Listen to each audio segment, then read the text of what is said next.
I was a total Christy who secretly wished she was a Claudia. Hey guys, welcome back to my channel. Today's video is actually a little different than what I typically do on my channel. If you're new here, I usually do videos about writing and my writing journey toward, hopefully, fingers crossed, becoming a traditionally published author, writing young adult and middle grade. Adding that new because I do have a middle grade idea that I'm really excited about that I will be pursuing someday. Anyway, that is usually what I talk about on this channel. However, when I saw that they were remaking the Babysitter's Club as a TV show for Netflix, which was the very series that made me fall in love with reading and writing, I knew that I had to watch the show, but also review it for this channel because I feel like the Babysitter's Club is integral to who I am as a writer and my writing journey. If it wasn't for the Babysitter's Club, I wouldn't be a writer. I wouldn't have this channel. So I was a little nervous that maybe this new show wasn't gonna hold up to all that I remember when I was younger, all the things that mattered to me, all the things that were important. I was scared. Now, I don't know why I was that scared, because I have loved every rendition of the Babysitter's Club that has come out. I've read every single Babysitter's Club book, all their little super specials or super chillers, whatever, the Babysitter's Little Sister, Karen's Friends, and all those little things. Love Karen's Kitty Cat Club. One of my favorites of the Little Sisters. I've read all the things. I've seen all the movies and TV shows that have ever been made, and I've loved every single rendition. But I'm older now, much older. Turning 37 this month. Oh, anyway. And so I was like, you know, am I gonna be too old for this? Is this not gonna hold up to everything I remembered in the past? Well, I'm here to tell you guys, it 110% holds up. The new Babysitter's Club on Netflix is everything I could have ever dreamed it to be and more. It blew my mind in terms of how amazing it was. And I don't know, I'm almost, if I wasn't me and somebody else, I would be speechless. But I'm not speechless because that's not me. I got a lot of things to say. So that's why I'm doing this video. I want to tell you how great the show was and why you should watch it if you haven't already. So sit back, relax, and let Laura tell you what is so amazing about the Babysitter's Club. All right, guys, so many things that I loved. The first thing I want to say that I really loved about it is how they were able to modernize it for 2020. I was afraid that they were going to just like basically take the characters but just completely put them in these like new storylines for 2020. And I was afraid that they were going to make them like too adult, because that's a lot of times that's what American sort of shows do now, is Canadian shows do it right. They take people that are actually that age and make them play those characters. I've been watching Riverdale, and let me tell you, they do not act like teenagers, okay? So I was really scared, but I will say that the way that they modernized the story, like, blew my mind, you guys. For starters, they took all of the literal storylines from the original, like literal Christy's great idea, Claudia and Mean Janine, boy crazy Stacy. They took the literal actual storylines and they just made minor tweaks to the story so that they were believable for 2020, and it was just like, poof, literal same storylines, literally the same things happen. It was so amazing because it brought back so many memories of all of the books that I read as a kid.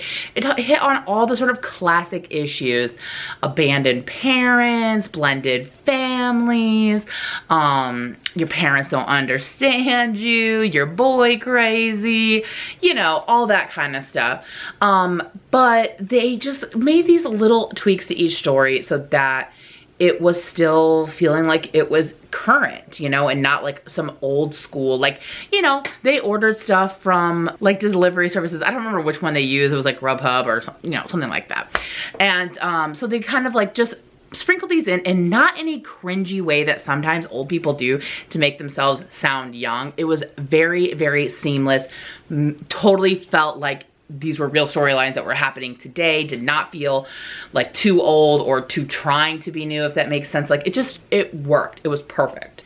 And why this also works is because it seems like these are like total storylines that would happen today. So young kids who didn't know the series when they were young will totally come to this and feel like this is reflecting their life and reflecting their experiences. But for those of us old people like me who were reading this as a kid, it gave me so much nostalgia because it was the literal exact same stories.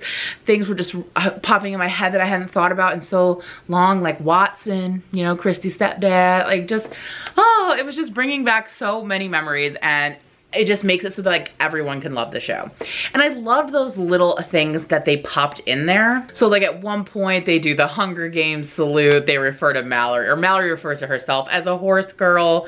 Hilarious. I about spit my drink out when she said she identifies as a horse girl. They must really have modern young writers because the writing felt so fresh and natural. It was just, it really blew. I was really afraid I was gonna be cringing, and I literally didn't cringe the entire show. How was that possible that I didn't cringe? It was not cringy at all.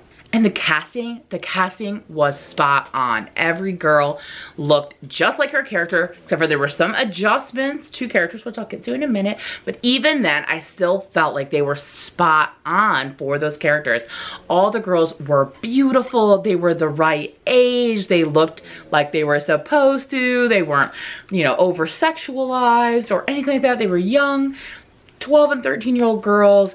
I'd never seen any of them before. It just felt so fresh and new and modern and just for sure chef's kiss. So let's talk about that casting a little bit, because that brings me to one of the things I love that they changed about it, and that is that they made it way more diverse. Now, it was already sort of diverse back then. I mean, you did have Claudia, whose family was Japanese, and a lot of the books dealt with her being Japanese and like her Japanese culture and her grandmother and things like that. And we did have Jessie, who is Black, and so they did have those characters originally. Well, they made a few more adjustments to the main cast. First with Marianne. They made Marianne biracial. I loved this choice. It was perfect. It made the cast more diverse. There was no reason why she couldn't. It adds layers. The girl who plays Marianne is absolutely fantastic. She's so cute. She's a great actress. She embodies Marianne like to a T. I loved it. I loved her as Marianne. And then the best diverse sort of change that they made to the main cast was, oh my gosh, they made Dawn a Latinx, okay? I love that they made Dawn way more realistic, because Dawn is the girl who comes from California, who's like kind of like, you know, the California girl who like eats healthy and is like all about these different social rights and things like that.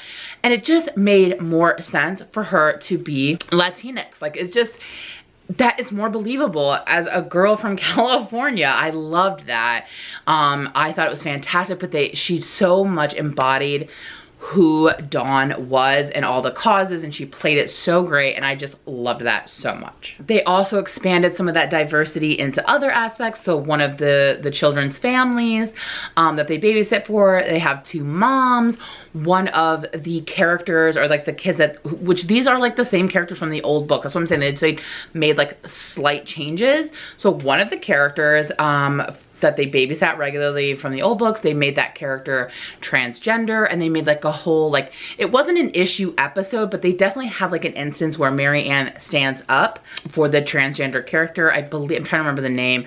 I think her name was, I think it's Charlotte. It was just beautifully done, and it wasn't over the top or cringy or like preachy. It just was like, it was just done like I said, the writing, all that, so fresh, so modern, so perfect, like in every way. And they also include, so in Boy Crazy Stacy, you know, they meet some boys at the beach. Well, one of the boys that she meets at the beach this time is gay. And I just love that it was just like a natural sort of just incorporated the story. Like, he's like telling a story, and they were like talking about crushes, and he basically just sort of like, yeah, last year I had a crush on the director's son and blah blah blah. And it was just worked into the story perfectly. It was not a big deal. It wasn't over the top. It was just how it should be. Normal, natural, not anything out of the ordinary. And the girls were just like, you know, like it was like a everyday occurrence as it is in real life. And I love that that was depicted on the show, right? It was just this realistic And it just, I don't know, it just made sense. It made me feel so good. Like every time they made these like little changes to make it more reflect our society and the sort of things we've been fighting for in shows, it just made me so happy to see that and to see it done through the Babysitters Club, which I feel like it has such a special place in my heart already. Like I just was so like, I just was so proud. Like as if I wrote it myself or something, you know?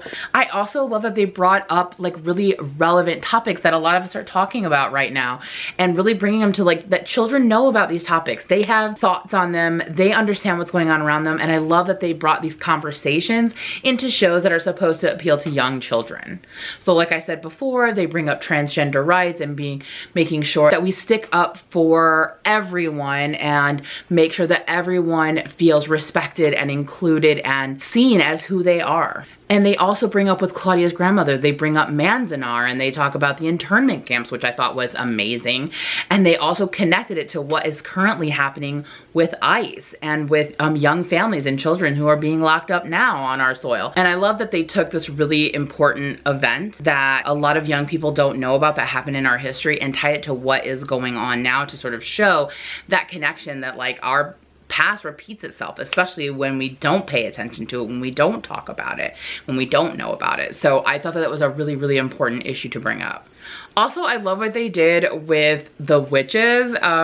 So if you read like the Babysitter's Little Sister and stuff, Karen believed their neighbor was a witch. They actually tie that into, it's like a whole book actually, one of Karen's books. And so they actually tied that into the show, and they like address it where they made the witch, I don't think it was in the original series, but they made the witch Dawn's aunt, who's like really into like spirituality, and she says like, yes, I am a witch, like that's the term people use, but they use it for like non-conforming women who believe in like, you know, all these types of things. So I love that they sort of like retconned that and like took that and addressed this sort of modern idea of like witches and women who are sort of non-conforming and believe in spirituality and all those, you know, different types of things. And they tie that into issues of feminism, and they bring up feminism with Christy's mom, who I also loved because it was played by, you know, Alicia Silverstone, who is Cher from Clueless, which I also loved so much.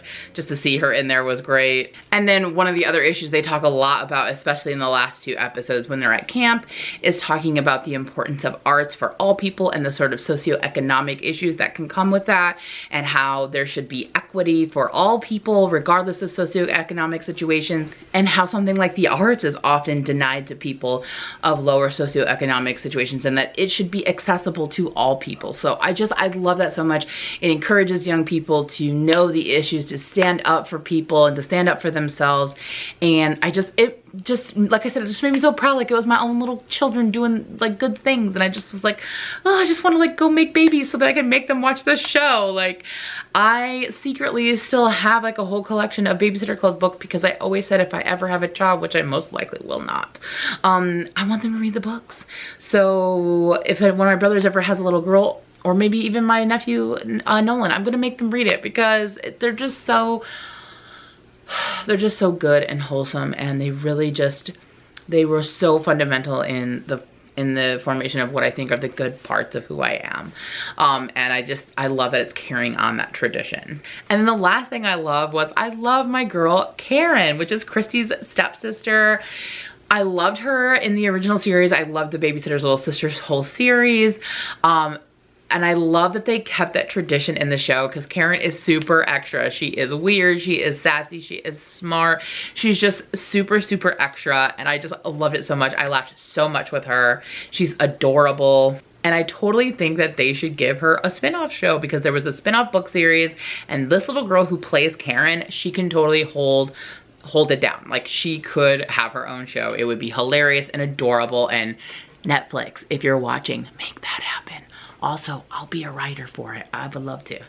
Call me. So that was all of like the amazing things about it. Now, if you were to ask me any negatives, the only negative thing that I came across through the whole thing is how freaking annoying Christy is. My gosh. And why that's a negative to me is it made me realize, I mean, I was a total Christy growing up. I mean, I had all brothers, I was bossy, I wanted to be the leader of everything, just very type A, didn't feel comfortable being girly, but like secretly wanted to, was always like afraid that like my best friends were gonna like hang out with other people and like forget about me. I mean, I was a total Christy, but now watching as an adult, I'm like, oh my God, Christy is so annoying. She's like the most annoying person ever. I must have been the most annoying person ever, and then it made me feel bad about myself.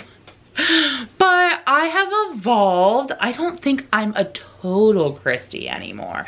I think I'm kind of a healthy mix of Marianne and Claudia with Christy tendencies. So yeah, that's the only negative I saw, which really isn't a negative. The show is absolutely fantastic. I think it is perfect. It's perfect for young people to watch, boys and girls. I think it's perfect for adults to watch because it's just so wholesome and great and smart writing. It's some of the best children's writing in television I have seen. I love it like so much. And for those of you who are like me, who grew up with the Babysitters Club, it's going to just fill you with so much joy. And I cried almost every single episode. Happy tears, sad tears, proud tears, just all the tears. And I'm gonna watch it a million other times. I love it so much. I mean, if you can't tell how excited I am at this video, how much I loved it, 10 out of 10. Would recommend. So hopefully if you haven't watched it yet, this has convinced you to watch it. If you have watched it, comment down below, let me know what you thought. If you are a former BSC girl yourself or boy and you read these growing up, let me know that down below as well. And I really hope you guys will check it out and enjoy it and be in awe of the fantastic writing and acting and all the things. So all right guys, well that's it for my Babysitters Club review. I enjoyed this.